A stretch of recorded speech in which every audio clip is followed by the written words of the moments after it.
Hello everyone, the brand new season of Marvel Snap is here, and with that comes a brand new card, Daken. Daken is a 3-cost, 4-power with the on-reveal ability, add a Muramasa shard into your hand. And the Muramasa shard's ability is if this is discarded or destroyed, double Daken's power. And so this can get really out of hand really quickly if you have ways to really manipulate this. So think Venom in cloning vats. But the same thing with Daken with the shards. As long as you have a way to destroy them, you can just really elevate his power, and it gets really absurd really quickly. And I think this is really cool because it's not just set into one direction. So last month we had Phoenix Force, but that was only useful in destroy decks. This one can be destroy or discard, and I think he's only going to get stronger as the season continues. And so starting off today, I'm going to cover 3 different builds, but I'm going to showcase gameplay for one of them. The one that I think was the most fun for me, it was like a new-ish archetype, something that I hadn't seen in a very long time, and I thought was a very fun and clever take on it. So we're going to start with covering the discard deck. This is just going to be a straightforward Apocalypse discard with the flair of Daken. Being able to even out your curve for a solid 3-cost card whenever you maybe don't have your Lady Sif, don't have your discard components, can be so incredibly strong. Whereas before a lot of discard decks ran Storm, Daken is now going to be an 8-power resource that it can threaten the board as a whole. And then you're almost always going to be able to discard that card by the end of the game with either your Calling Wing, your MODOK, and just be able to get some incredible value on those cards. Now, in today's version, I had Absorbing Man. Definitely not core. You could replace Absorbing Man for a Wolverine, a more traditional Wolverine. Same thing with Hellcow. I added in Hellcow, but it's not absolutely necessary. You could add it in the Wolverine. You could add in Nakia just in case you want to curve into your Daken late to buff up your swarms. I'm not a big fan of Nakia. It just feels a little bit still clunky at the 3-cost for the discard archetype anyways. But overall, even as is, this one was phenomenal. It's very straightforward. It's very impactful. But with that, and with this being such an established archetype, it is also very straightforward, very easy to read. So getting big cube games will probably happen less often. But I think this is probably where the most potential early on for Daken is going to be in this discard shell, because it's so easy to reliably trigger his ability to double that power and threaten that extra power on the board. Next up, we have a deck that I think a lot of people jump to immediately, and that was a Daken Silver Surfer. Now, I ran this one for a little while. It did decently, but it does have its rough edges. So if you don't hit the certain cards, you're going to have a pretty lackluster board. Same thing with all Silver Surfer, except for this one doesn't have the tech tools at its disposal. So it doesn't have your Cosmo. It doesn't have the Storm to lock them out of locations. And with that, it does have the room for a much bigger high roll.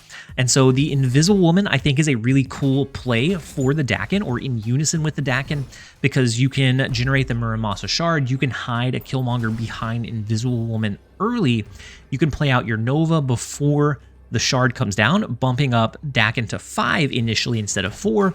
You could even play out your Silver Surfer early, bumping him up to 6 or even 7 if you have that and your Nova, to really double down on how much power is going to be duplicating and doubling each shard that gets destroyed. Now, this one is just kind of okay. It leans very heavily on drawing the Killmonger along with the Daken. You have the somewhat backup plan of Gambit, but a lot of times your hand is going to be a bit too full to really leverage and make sure that that is going to trigger the shard. And then the last deck that we have, this one was created on Snap.fan by a user named Renton594, and it's a Strong Guy Daken discard, which I love. I haven't been able to use Strong Guy since the beta days, and having an excuse to use him I think is really, really cool. And it does use a couple of cool ways to make sure that you're going to be drawing into cards that you can use. Because it is so low curved, by turn 3, you're always going to have at least a couple of cards to play. If you get ZABU early, then you can curve out your Strong Guy, your Captain Marvel a little bit easier. You can also lean into the Daken, into the Calling Wing discard to get some swarms. The MODOK is where like the consistency is just going to skyrocket. You can win without the MODOK. But with the MODOK, you're absolutely just going to obliterate your hand. You're going to just have so many swarms to throw down. You can play Chavez on the last turn along with your free swarms and enable the Strong Guy in the process. Just a fantastic fantastic way to build this one, and I really enjoy the Strong Guy tech as that kind of mid-range game plan rather than the all-in discard version, because that leaves room for a Shang-Chi. You can use Shang-Chi as that counter tool, and then you can still slam your MODOK on the last turn potentially to get that clean hand for your Strong Guy. And this is the deck that I'm going to be showcasing today. I think grabbing either of the other two is going to be a perfect start, but this one I had the most fun with, and I think is the most unique take on Daken's ability so far. So let's go ahead and jump in. Thank you guys as always for being here. And real quick before we jump in, yesterday we actually exceeded the number of subs that we had for all of last month, and it's only been 7 days. So the support that you guys have been showing has been so phenomenal, and I appreciate it so much. Thank you guys that have subbed, that have been subbed, or just are here enjoying the content. And if you're not subscribed, consider subscribing. It helps me out, and I enjoy having you guys here. So let's go ahead and jump into a couple of games. I hope you guys enjoy. To do Daken into Strong Guy into MODOK, and that is going to give us a lot of reach. If we draw Swarm between now and then, we of course get the Swarm. If not, then we have Chavez on the last turn. We're going to enable both Daken and Strong Guy, and just such a cool new kind of archetype that I haven't been able to play Strong Guy since the beta days. I am so excited to be able to use him. No, the Spider Ham comes in and absolutely obliterates us. Okay, rude. Rude Spider Ham. Rude. Well, Strong Guy, you were strong. Be strong, my guy. Be strong. Now, the cool thing about Captain Marvel is she's kind of marvelous in that she will move into Rickety Bridge after the game ends. So as long as we throw, I don't know, Wolverine over there, we throw anything over there, we should be just fine in winning the Rickety Bridge, and then it comes down to one of the other locations. Hawk is unfortunate, though. Hawk is very unfortunate. Wolverine to clear this location. Do we go ahead and do the Shard, or do we do something like Killmonger instead? I'm not sure which direction we want to go. We'll do this for now, and then we'll see. If they do Hawk into Grand Central or anywhere but Wakanda, then we have the Shang-Chi to counteract it. We did take out their Korg, so our Wolverine doesn't get destroyed this turn. The Hawk does come down into Central Park. Beautiful target for the Shang-Chi play. How do we navigate this into game now? So the Shang-Chi, we can do the Calling Wing, and that just gets rid of our Shard for us. I don't think we ever win in the left lane anyways, but just in case, we're going to do this. That gets us pretty close to enabling the Strong Guy, but without the MODOK, no such luck.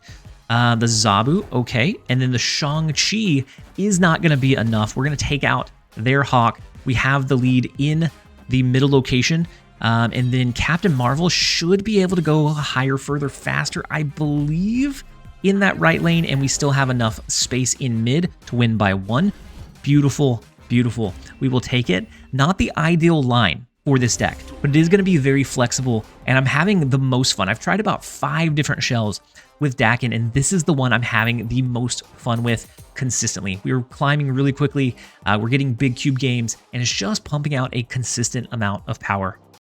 All right, next up we have Rin. I'll go ahead and be Stimpy. We'll hit him with the fist bump. The first location is Avengers Compound. We have Calling Wing, so that's going to be good to get rid of our Wolverine. We have ZABU, so ZABU into Strong Guy actually feels pretty good. With having the cheaper cards in hand on 5, we can always do Killmonger plus Calling Wing if we don't draw into something better. We just drew into something a little bit better in the MODOK. I'm going to go ahead and do Strong Guy to the right. That's going to be just a huge card. We're going to be able to get it up to 9 because of the -1 from Sewer System, courtesy of the MODOK. Now we're looking for Swarm or Daken. Either one of those would be perfect here. Swarm is what we end up drawing into. Beautiful. Absolutely beautiful. Let's do Calling Wing. That will discard one of these two, and then MODOK is going to just go to town. I'm going to play both. Clintar is going to merge the two together, so, I mean, it doesn't matter necessarily that we didn't discard him. MODOK's going to be able to get us a lot of extra swarms, and so our Strong Guy will trigger. MODOK's going to be pretty decent. They do have a big Angela and a big Kitty Pryde in that left lane. I'm just hoping we can outscale it. We're hoping to outscale it here. Captain Marvel is going to be gone. Let's go MODOK. Last turn will be Chavez. This is not one of the ones where we get the Muramasa shard. We don't have Daken in this one, but the deck is decently flexible. Having the Strong Guy plus MODOK already is just insanely fun. Sometimes we can hold out for the Shang-Chi for that big counter, and when they start seeing discard components, most of the time they're not going to be anticipating the, oh my gosh. Most of the time they're not going to be anticipating like a Shang-Chi coming down. They absolutely bamboozle us with the Cosmo, which is good for them. You know, good for you. What if we did Captain Marvel, Swarm, Killmonger? Might not do it. It's going to clear 2 power in the left lane for them if they don't play anything over there, which I think they probably do Kitty Pryde, but our Killmonger is going to clear out their Kitty Pryde, so they completely derailed our MODOK, and we still almost get the Strong Guy effect. And so they go 2 cards in Clintar. I'm thinking Kitty Pryde is the second. Kitty Pryde in the left lane is a little scary. And then the Mantis. Mantis is fine. Can we yeah, we should be able to overcome that, right?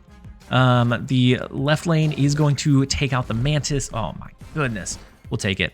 This could be a bot. The Mantis is kind of an odd... No, Mantis came from Agent 13. I don't think this is a bot. Let's go ahead and grab one more. All right. Next up we have Hyge. We have ZABU in our starting hand, which is beautiful. We don't have the MODOK. We don't have Daken. I actually haven't seen Daken for a few games. As soon as you start talking mad smack on him, he shows up. We have the ZABU. We'll curve into Daken next turn. I don't know what we'll do from there. The Psylocke does stick in Danger Room, so maybe a Mr. Negative deck. Mr. Negative deck would make a lot of sense. Let's go... Do we do Strong Guy early? No, I like the idea of having Daken down. We're going to do Daken. We'll do Strong Guy. That'll pull into Astrodem as well. That's going to be a very strong lane over there. And then we can kind of pivot from there, depending on what we draw into the next couple of turns. The Wolfsbane, this is a bot. This is a bot. There's no way that you risk the Wolfsbane. What, my friend, what? Once again, I have to say, what? What? Okay, we're going to do Morbius. We're going to do Wolverine. See if it destroys itself in the Danger Room. Ironheart triggers. What a interesting deck. Why would you even do that in a Danger Room, knowing that it pulls over? I don't know. We'll take it. Let's do the... We're not going to do the Strong Guy, but we do have MODOK to get a lot of additional reach. Let's do the MODOK in the... let's do MODOK into mid. MODOK into mid. We'll do the... couple of Swarms in the right lane, maybe a couple of Swarms and Chavez. Maybe throw a couple of Swarms into Danger Room. I don't know. We'll see.